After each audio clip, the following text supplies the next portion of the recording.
नवीन मला वाटतं काही नाही.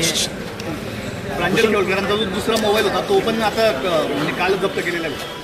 नाही, मला या संदर्भामध्ये कुठलीही माहिती नाही, पण मला असं वाटतं की प्रथमदर्शनी जे सगळं साहित्य सगळ्या त्या 5-6 जणांचं जप्त झालेलं होतं आणि त्यामध्ये जे सगळ्या व्हिडिओ ऑडिओ सगळे जे रेकॉर्डिंग होतं ते मान्य कोर्टासमोर पोलिसांनी ठेवलेलं होतं.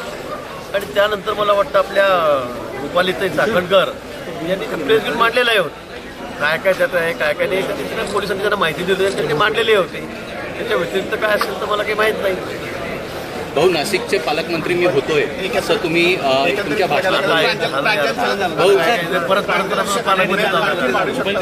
या प्रकरणात बघायला गेलं प्रांजल केवळकर आणखी पुढे वाढू शकतं का पोलिसांच्या तपासानुसार? नाही, आता जे पोलिसांनी सांगितलं कोर्टामध्ये मान्य न्यायालयामध्ये मान्य रुपालीताई ज्या ठिकाणी बोलल्या त्याप्रमाणे जवळपास 1400 का 1700 सगळे ऑडिओ व्हिडिओ रेकॉर्डिंग त्याच्यामध्ये आहे.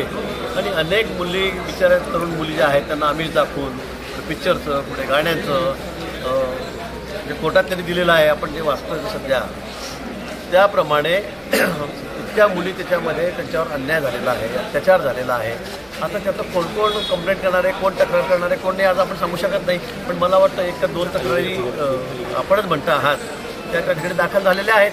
त्यावर आता पोलीस सगळे चौकशी करतायत त्या निश्चित त्या रेकॉर्डिंगमध्ये त्या आहेत का नाही आहेत, काय नाही, काय त्यांना बोलणं झालेलं आहे, त्यात चॅटिंग पण आहे, व्हिडिओ रेकॉर्डिंग आहे, सगळंच त्याच्यामध्ये आहे. भाऊ, हा सुनियोजित स्कॅन्डलचा भाग वाटतो आपल्याला? हा सुनियोजित स्कॅन्डलचा भाग वाटतोय आपल्याला? आता मला सांगा 367 मुली सांगतायत, कोणी 250 सांगताय, कोणी 300 सांगताय, कोणी 367 सांगताय. मला वाटतं एवढ्या मुलींसोबत जर कोणी त्यांना विवस्त्र करत असेल आणि रेकॉर्डिंग करत असेल तर आता हा कसला भाग म्हणावा तुम्हीच ठरवायचं आहे, बरोबर आहे की नाही? तर रेणाप्पा का कोणते देवगुणांचे रेवण्णा आता त्यांनी 1-2 महिलेबरोबर तसं काही फोटोग्राफी केली किंवा व्हिडिओ रेकॉर्डिंग केलं विवस्त्र करून तर त्यांना जन्मठेप झाली. पण हा कसला प्रकार असेल तर 300च्या वर मुली सांगतायत हे कोर्टामध्ये दिलेलं आहे पोलिसांनी. त्यामुळे मला वाटतं आज तपास सुरू आहे. तपासा अंती चौकशी अंती काय जो निर्णय होईल तो होईल.